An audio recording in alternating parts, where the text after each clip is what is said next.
The void screamed before it split. No mortal ear could have heard it, yet the sound rippled through the immaterium like the breath of a dying god. In the depths of a collapsing nebula, where the last light of 1,000 dying suns twisted into a maelstrom of dust and ruin, reality itself shuddered and tore. The rift did not open, it wounded the cosmos. Time bled out in streaks of molten gold, and from that burning fissure poured radiance so pure it set the warp aflame. At first, it was mistaken for another warp storm, another corruption, another omen. Imperial augurs screamed as their readings broke into incoherence, their cogitators boiling over with data that defied reason. The astronomicon flickered. Astropaths wept blood as their souls glimpsed something that should not have existed in this eon of decay, a form of divinity untouched by the corruption of chaos or the cold logic of the machine. Then he came.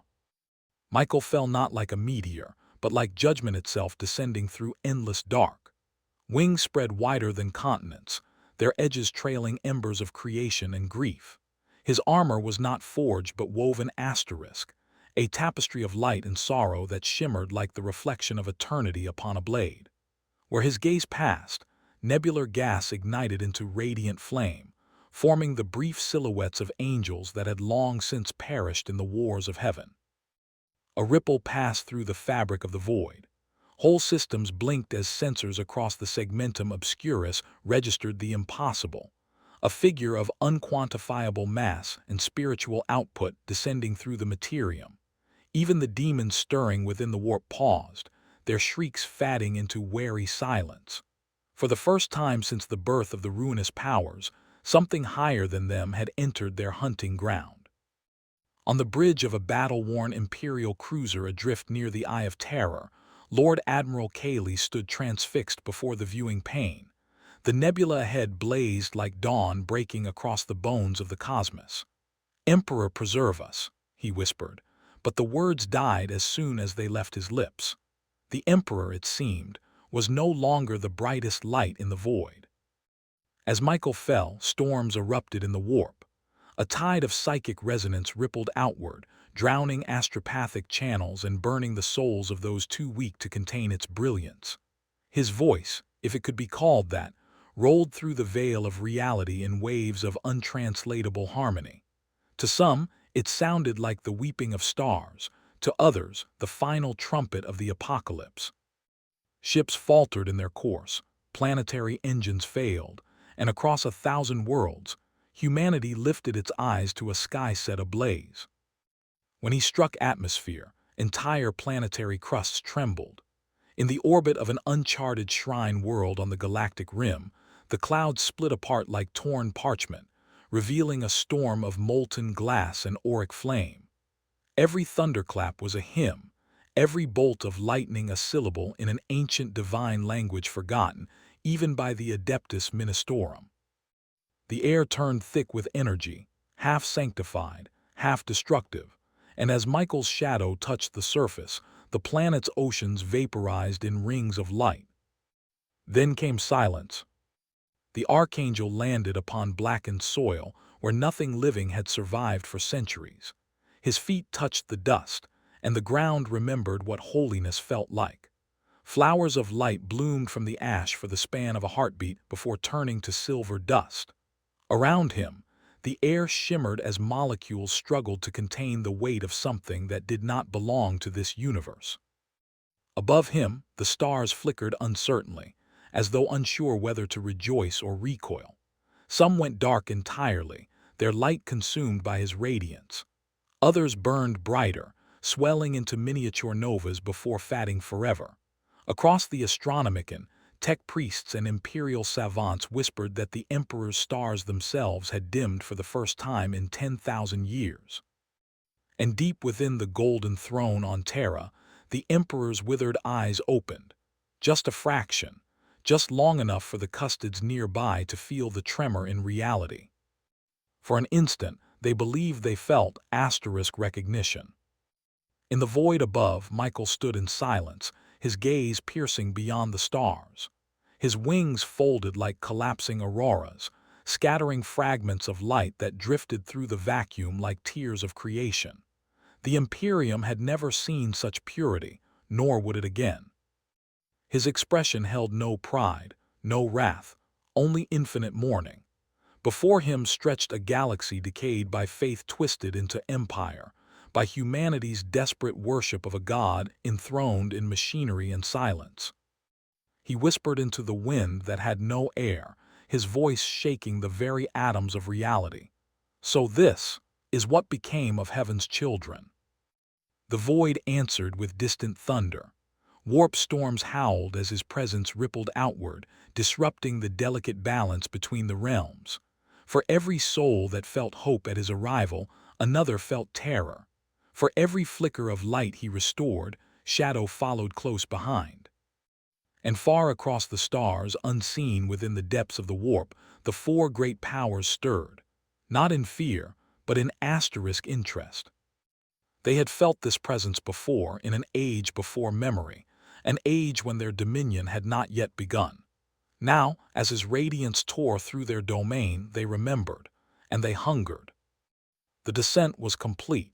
The heavens had been breached, and the Imperium had gained a visitor it could neither comprehend nor contain. The first light of heaven had crossed the void, and the galaxy, already drowning in endless war, had forgotten how to breathe. The first light of Michael's arrival spread like an infection of purity across the Imperium's wounded stars. At first, the void was silent.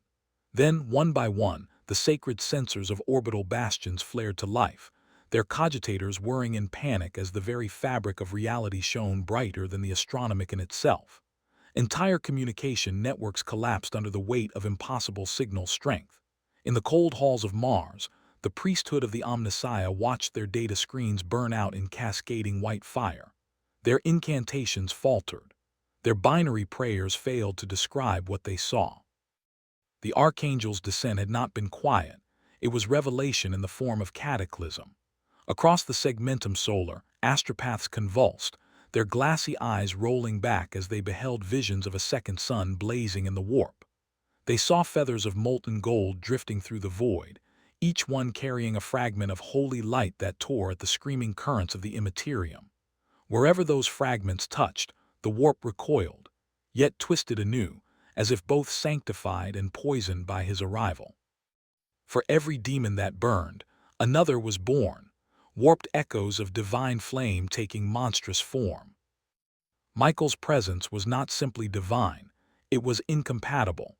The galaxy had no place left for true holiness. His arrival was the reintroduction of perfection into a universe built upon decay, and the laws of existence screamed under its weight. On Terra, the echo reached the ecclesiarchal palace first. The sky over the cradle of mankind ignited in a shimmering aurora, gold and crimson streaks dancing above the shrines of the emperor. Pilgrims dropped to their knees, crying tears of blood as they looked upon the heavens. The bells of the ecclesiarchy rang unbidden, each tone deeper, slower, more resonant than the last, as though the instruments themselves recognized a truth their wielders could not. In the Sanctum Imperialis, Cardinal Vornex stood at the altar, staring up through stained glass depictions of the Emperor's ascension. The light pouring through them turned blinding white, erasing the images entirely. For a brief moment, the Emperor's image vanished, replaced by something greater, more ancient, more complete. Vornex fell to his knees, trembling, whispering, "He has returned." But even as the words left his mouth, he felt the contradiction tear through his faith. Returned from where? The warp screamed in chorus. In orbit above holy Terra, the psychic beacon of the astronomicon faltered. The Emperor's flame, for the first time in 10,000 years, dimmed, not extinguished, but eclipsed. And then came the visions. Across the Imperium, psychers of every rank, from sanctioned astropaths to heretic prophets, were struck with the same sight. Golden fire spreading across the void, wings unfurling over entire star systems, eyes like dying suns staring through the veil. They saw judgment, not vengeance, pity, not wrath. And in that terrible pity lay the deepest fear, for every mortal soul knew. No creature capable of such sorrow could leave this galaxy unchanged. On Cadia's ruins, among the scattered remnants of the Blackstone fragments, Imperial guardsmen manning forward outposts saw the dawn rise where no sun existed. Their armor reflected the radiance as a starless horizon burst with light. One soldier, shaking, dropped his lasgun and fell to his knees. "By the throne," he whispered, "the Emperor walks among us again." His commander stared upward, expression unreadable beneath the visor. "If that's the Emperor," he muttered, "then why do I feel unworthy?" The question hung in the air like a wound. Far beyond, in the depths of the warp, demons gathered at the borders of the rift, whispering in languages older than the stars. The light that had burned their kind since the dawn of time now bled into their dominion. They felt its purity claw at their essence, a reminder of the heavens they had betrayed. For the first time in an age, demons hesitated. They did not flee, nor did they strike. They watched. In their confusion, some bowed. Others screamed and tore themselves apart, unable to endure the duality, the blessing and the curse that was Michael's radiance. Even the great powers stirred. Khorne growled in fury, sensing a challenge not of war but of sanctity itself. Tzint twisted in glee, already crafting labyrinths of prophecy that might ensnare this celestial invader. Slaanesh wept with joy and hunger at the taste of divine perfection mingled with pain. And Nurgle, ever patient, chuckled, a sound like rot bubbling through flesh, as he whispered, "Even light must decay." Back in the material realm, the Imperium's command structure fractured under the strain of revelation. High lords argued within shadowed chambers, their words lost beneath the low thunder that rolled endlessly across the atmosphere. Was this a sign of divine approval or divine replacement? Was the Emperor awakening or being challenged? For the first time in 10 millennia, humanity's faith faltered. The Archangel's presence sanctified the galaxy, but it also exposed its rot. The purity of his being was a mirror that reflected every sin, every heresy, every scar of 10,000 years of empire built upon conquest and corpse worship. Aboard the battle barge *Eternum Spear*, Inquisitor Thela stared through the observation glass, the growing dawn reflected in her single cybernetic eye. The air shimmered with static, her vox crackling with the cries of astropaths burning from within. "This is no demon," she murmured, gripping the inquisitorial sigil at her chest. "This is something older than chaos itself." The ship's captain turned, hesitant. "Then what are we to do?" She looked into the light, into the impossible glow that made even the stars look cold, and whispered, "Pray he does not look back." The dawn spread farther still, washing over sector after sector. It sanctified worlds without mercy, blessed and burned them in equal measure. Cathedrals glowed until their spires melted. Hive cities turned to silhouettes of glass and gold before collapsing in dust. And amidst the beauty, the horror grew, because every beam of Michael's light carried judgment. Every life it touched was weighed, and the galaxy's sins were heavier than stone. For the first time since the age of apostasy, the Imperium felt something it did not understand. Not faith, not fear, but the terrible awareness that heaven itself had noticed them, and was no longer sure if they deserved to endure. Even the demons, in their trembling silence, could not decide whether to flee or to kneel. Titan trembled. The silver moon, fortress world of the Grey Knights, bastion against the nightmares of the warp, had withstood every infernal storm for 10,000 years. Yet when the halo appeared in its sky, vast, blinding, silent, their defenses faltered, not from weakness but from awe. The void above Titan rippled like liquid glass, and out of that divine rupture descended a brilliance too pure for the mortal mind to frame. He came without sound, yet the world itself knelt. Grav anchors groaned, monolithic fortresses bowed beneath invisible weight. From the deepest catacombs to the highest battlements, every Grey Knight felt his presence, a resonance within their very gene seed, as though their psychic purity recognized its origin in him. The librarians fell to their knees, weeping light from their eyes. The paladins, paragons of unyielding will, trembled as their armor hissed with sanctified steam. The Archangel's shadow crossed Titan's black seas, his wings unfurling across continents like veils of dawn. Shards of golden ash drifted from him, fragments of the celestial fire that composed his being. Each mote carried within it the memory of perfection, and wherever it fell, matter remembered its ideal form. Rusted adamantium reforged itself into brilliance. Dead flowers bloomed for the first time in millennia. Yet the same fire that gave life also consumed.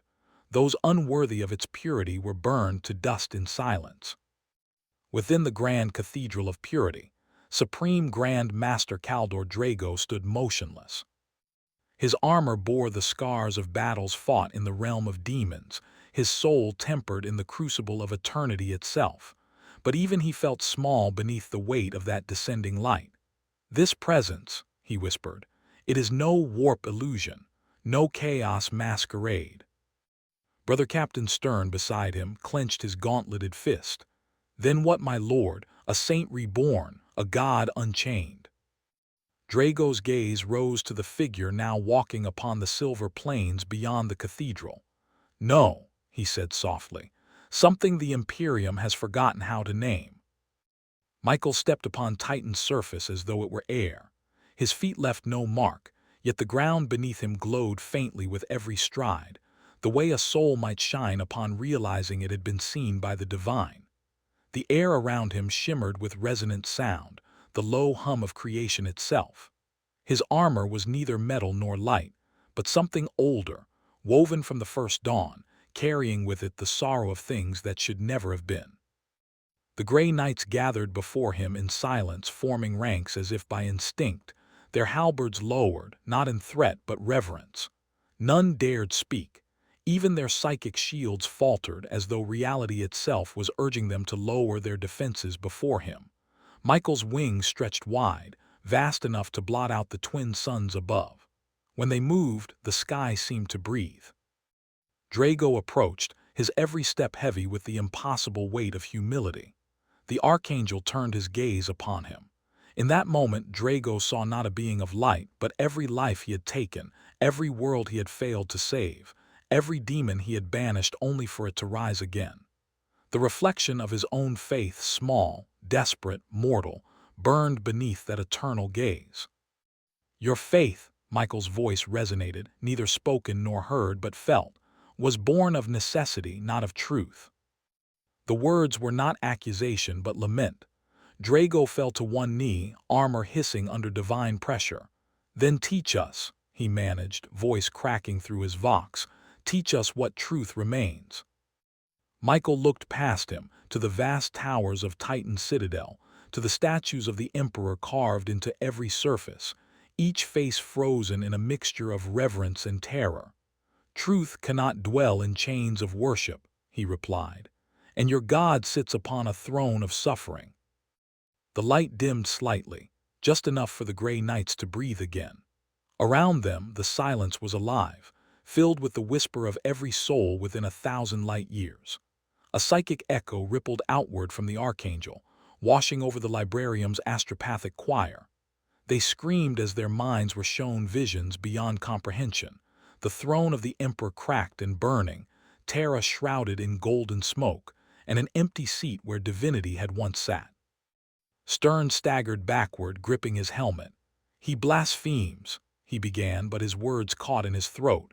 There was no anger in Michael's presence, only unbearable truth. From orbit, Imperial augurs tried to focus on Titan, but all sensors returned blindness. The moon appeared shrouded in a sphere of living light, its surface unreadable. The Mechanicus declared it interference. The Inquisition called it heresy. The Ecclesiarchy called it a miracle. But those within Titan knew what it was: revelation. Michael turned to the horizon, where the warp shimmered faintly like a bruise across reality. He raised one hand and the storm recoiled. For a moment, Titan's orbit was still, the warp silenced, demons erased like smoke in wind.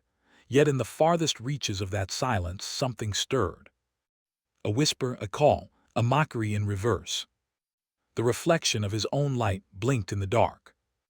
Michael's eyes narrowed. His wings twitched, casting plumes of burning feathers that rained like falling comets across the surface. "They remember me," he said softly, to no one and to everything. "Even now the fallen recall their maker." The Grey Knights could not grasp the word's meaning, yet their souls recoiled instinctively. Every psychic in orbit felt it, a pulse of sorrow older than the Imperium, older even than chaos itself. The warp trembled not from anger but recognition.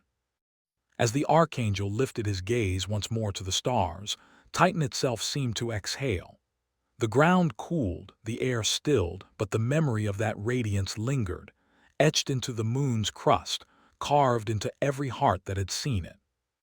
In his eyes, even the Emperor's chosen seemed like echoes of a forgotten prayer.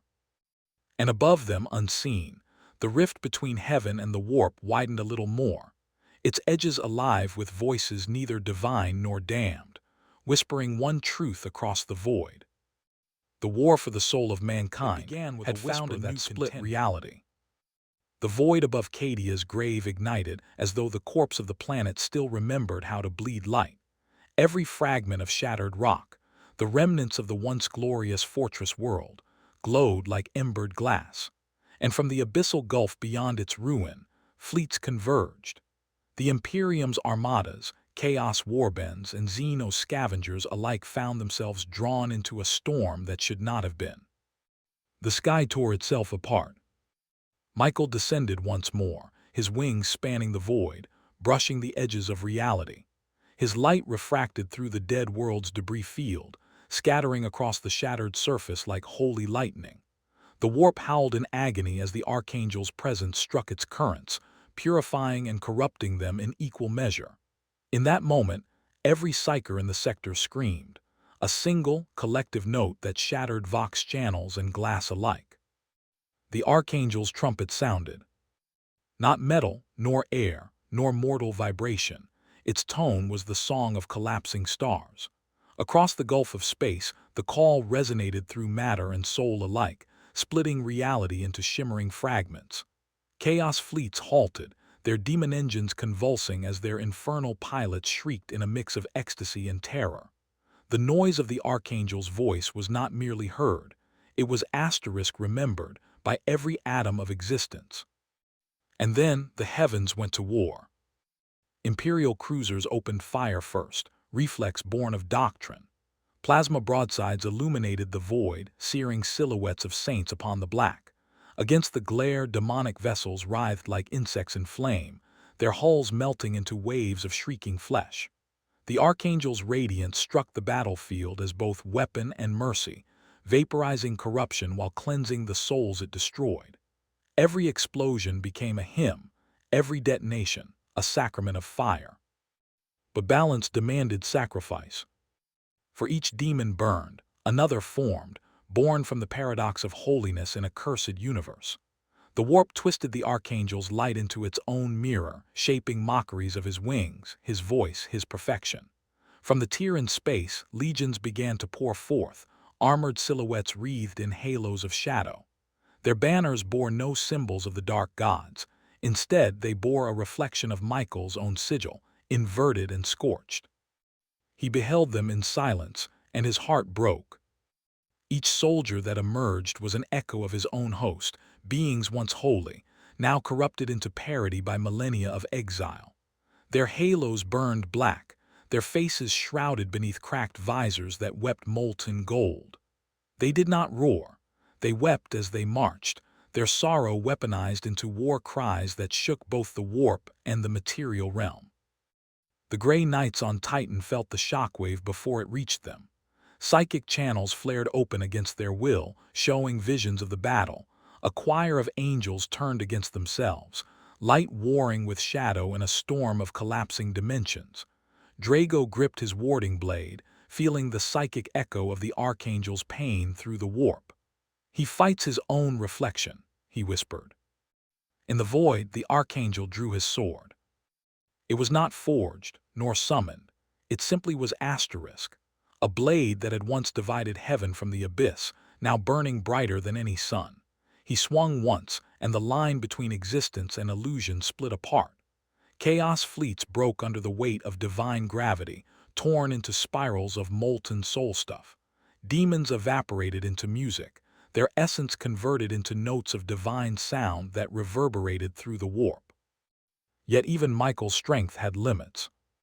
For every miracle wrought, reality unraveled further. The warp retaliated with hunger older than light, swallowing sanctity and horror alike. The rift widened, birthing titanic silhouettes, gods of shadow and ruin, remnants of the first war between creation and chaos. One figure rose above the rest, a being whose wings mirrored Michael's, yet dripped with void fire and despair. Lucifer, the morning star of the warp reborn. His voice rolled across the void like the laughter of a dying sun. "Brother," he said, though no sound traveled, only meaning, "even your purity cannot exist without shadow." Michael's light wavered, not in fear but in sorrow. Then let shadow remember its source. He struck and the heavens screamed. Their blades met, not of steel but of will, each clash a cataclysm. Planets cracked from the resonance, stars dimmed in terror. Warp tides surged into impossible shapes, birthing and erasing galaxies in seconds. To mortal eyes it was beyond vision, only fragments survived. Flashes of molten light, the silhouette of wings against collapsing suns, the sound of creation gasping for air. Imperial records would later name this event the second schism of the sky. But those who felt it in their souls called it what it truly was, the War of Angels. As the battle raged, Imperial fleets were swept aside, powerless to intervene. The Adeptus Mechanicus recorded the energy signatures as infinite, beyond any measurable scale. The Inquisition, horrified, issued exterminatus orders on worlds touched by the Archangel's radiance, fearing divine contagion. To them, there could be no difference between salvation and heresy. And so, mankind fired upon heaven. The Archangel's radiance dimmed, his wings frayed by mortal defiance and demonic counterlight. He fought not to win, but to preserve, to keep the fragile shell of existence from collapsing beneath the weight of divine contradiction. But Lucifer pressed harder, his every strike a hymn of mockery. "You fell not from grace," he whispered through the void. "You brought it here." Michael faltered, his sword burning low, his flame dimming amid the endless dark. But even as his strength waned, his eyes remained unyielding. He raised his blade one final time, driving it through the heart of the rift. The shockwave silenced the cosmos, a single pulse of blinding white that erased sound, light, and thought. When the brilliance faded, both angels were gone. Only a scar remained, an impossible wound stretching across the warp, bleeding both light and shadow into infinity. And from every world touched by that storm, prophets awoke screaming. They spoke of two voices, intertwined, one singing lament, the other laughter. And both whispered the same words into the trembling minds of man. "The heavens have remembered you, and they are not done." When the blinding brilliance over Cadia's grave faded, what lingered was not peace but confusion. The galaxy had been left trembling, half blinded by revelation and half maddened by its meaning. The Archangel's radiance had spread across the stars like a second dawn, and with it, faith itself began to fracture. For the first time in 10,000 years, the Imperium faced not an enemy of flesh or demon, but an idea too vast to contain. Across the throne worlds of Segmentum Solar, cathedrals overflowed.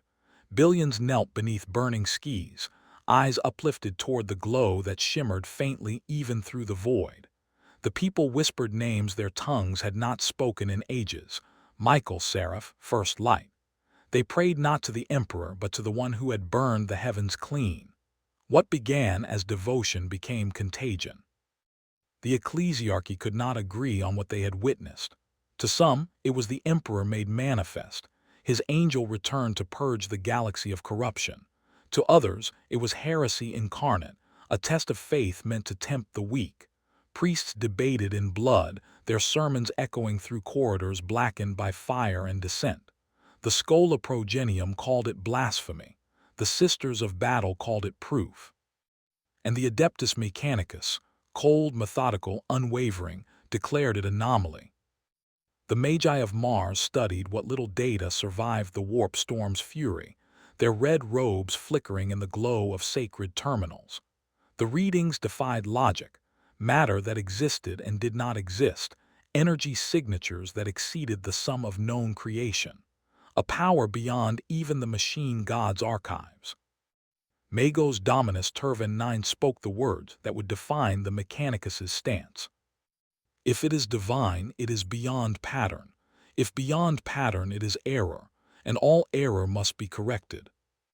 So the forges turned against heaven. Missives were sent to Terra, protocols were enacted.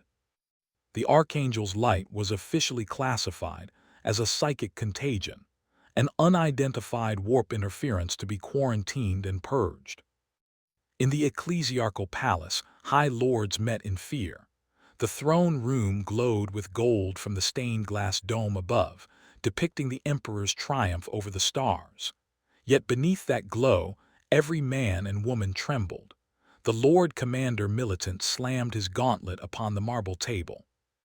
"This archangel threatens the chain of command," he barked.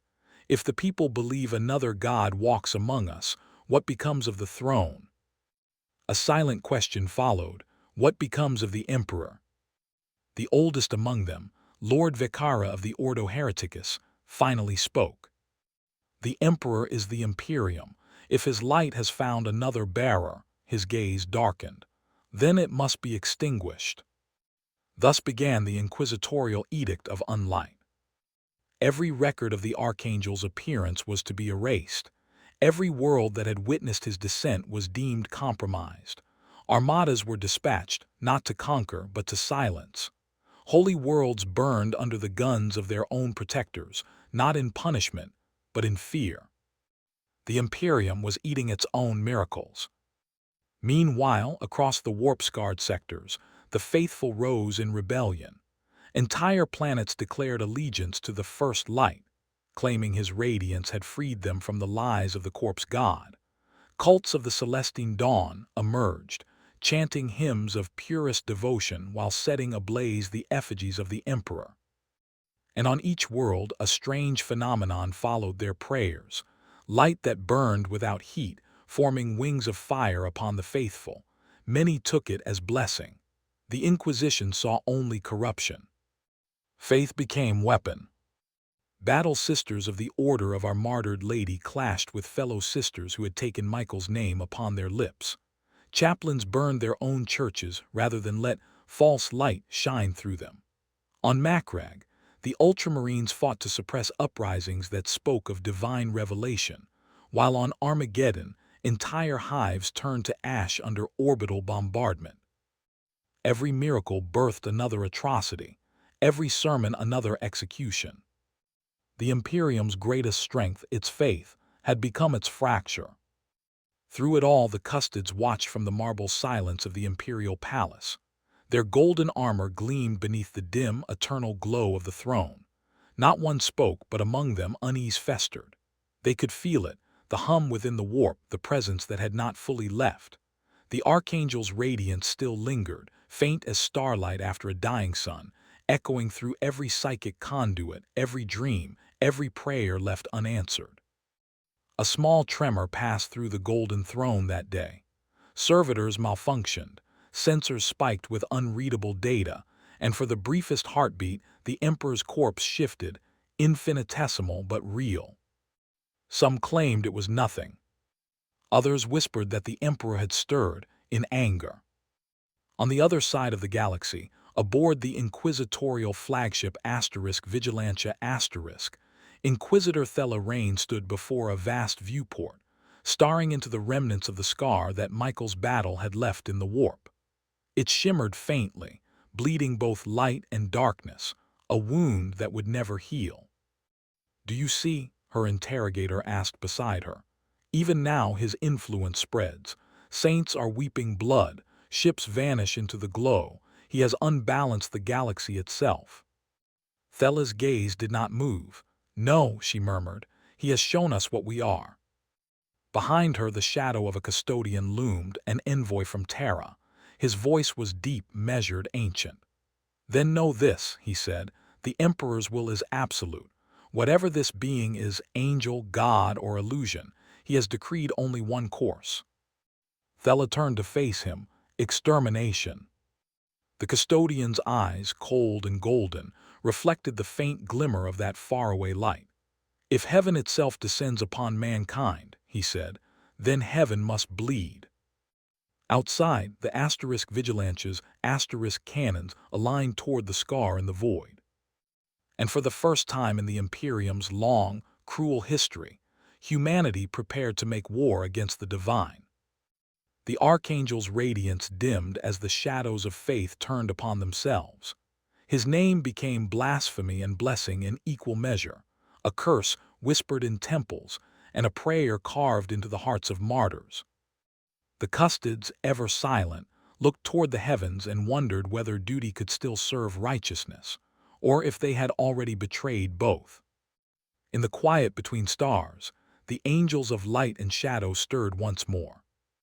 And somewhere within that wounded expanse, Michael turned his gaze back toward mankind, his creation, his sorrow, his endless war, and whispered to the void, "Even light, left long enough among mortals, learns how to betray."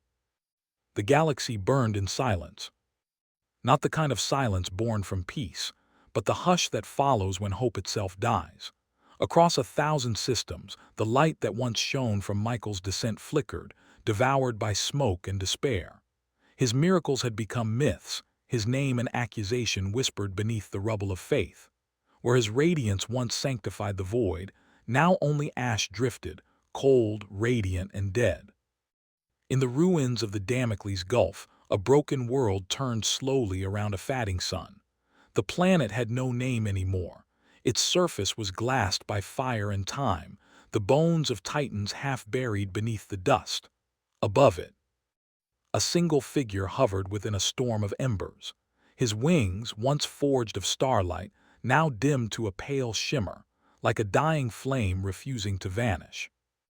Michael, first light of heaven, stood upon the carcass of a civilization that had forgotten how to kneel. His armor, once polished brighter than suns, was scarred by the wars of gods and men alike.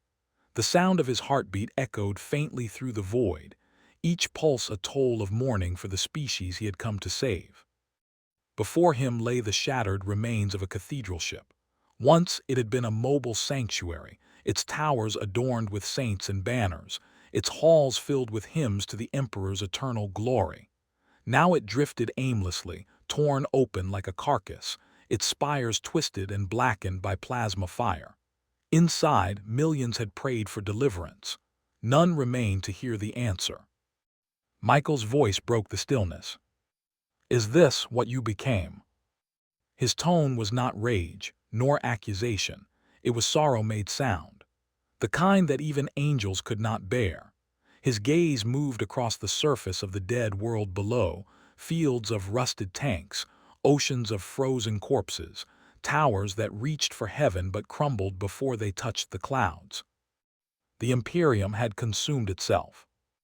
He saw temples built in his name only to be bombarded by orbital strikes, planets purged because they dared to believe, holy orders that had sworn to serve light now slaughtering each other in its absence. The Emperor's realm had become what it always feared, an empire of endless ruin, governed by silence, maintained by fear. Michael fell to one knee upon the cracked hull of the cathedral ship. The metal hissed under his touch. A faint tremor rippled through the warp as if the universe itself held its breath. For the first time since his descent, the Archangel wept. Tears of golden fire rolled down his face and fell into the void, each one birthing a fleeting spark that vanished as soon as it appeared. The warp stirred faintly in response, not with rage, but recognition. Even the madness of eternity understood grief. A voice soft as dust rose from the endless dark. "You came to bring them light," it whispered, "and all they did was burn." Michael turned toward the sound. Out of the void stepped a figure cloaked in shadows that glowed faintly from within. The reflection of himself, his fallen counterpart, the one who had led the legions from the rift above Cadia, wearing halos of shadow and ruin. Luciel, the mirror seraph born of the same divine essence, corrupted not by hate, but by clarity. "Do you see it now, brother?" Luciel said, his voice mournful. "This is what they are, what they always were. You thought to save them. I only showed them the truth." Michael's wings flared weakly, embers scattering like dying stars. "They were made in his image," he said, almost pleading. "They could have risen higher." Luciel stepped closer, his form rippling between light and shadow. "They did rise, but when gods fall silent, men make idols of their own hands. This," he gestured toward the ruins stretching endlessly below, "is their prayer." Michael looked away, unable to answer. His gaze drifted back to the stars, the same stars that had once sung when he crossed the veil of heaven. Now they were cold, indifferent witnesses. "Even the Emperor," Luciel murmured, "does not remember what he once was. His throne is a tomb, his empire an echo. The light you sought to restore is long gone." For a long time, neither spoke. Only the slow hum of the dying warp storm filled the silence. Finally, Michael rose. The fire within him had dimmed, but his voice remained steady. "If holiness can die," he said, "then I will bury it myself." He drew his sword, a relic of creation, its edge still burning with the memory of paradise. The blade hummed with sorrow, not rage. He raised it toward the void, and its flame grew, pure, steady, eternal, but not as weaponry, as farewell. From his wings spread waves of light, soft and infinite, washing across the desolation. It did not destroy, it cleansed. Worlds scarred by war became quiet. The screaming warp wounds sealed like healing flesh. The souls of the dead, warriors, heretics, saints, found brief peace in its glow before fading into eternity. Luciel watched silently, his shadowed form dissolving in the radiance. "So this is your judgment," he whispered. Michael's answer was simple, not judgment, mercy. As his wings unfurled one final time, their brilliance filled the void. The light touched Terra itself, brushing against the golden throne. For a single, impossible heartbeat, the Emperor's eyes flickered open. A flicker not of wrath, but of recognition. The Custodes felt it, the Psychers screamed it, the galaxy knew. Then in an instant, the light was gone. No thunder, no explosion, only quiet. Where Michael had stood, there remained a single feather of radiant gold, drifting endlessly through the dark. It glowed softly, untouched by time or shadow. In its light, for a fleeting moment, the galaxy remembered what holiness once meant. Not conquest, not purity, not obedience, but compassion. And far across the void, where no faith yet reached, a human child looked up at the night sky and saw that faint golden spark. It made her smile, though she did not know why. Perhaps somewhere beyond the veil, the Archangel smiled too. The stars themselves seemed to bow in reverence, then burned a little brighter, as if, for the briefest moment in all of Warhammer's eternal darkness, even the void remembered how to hope.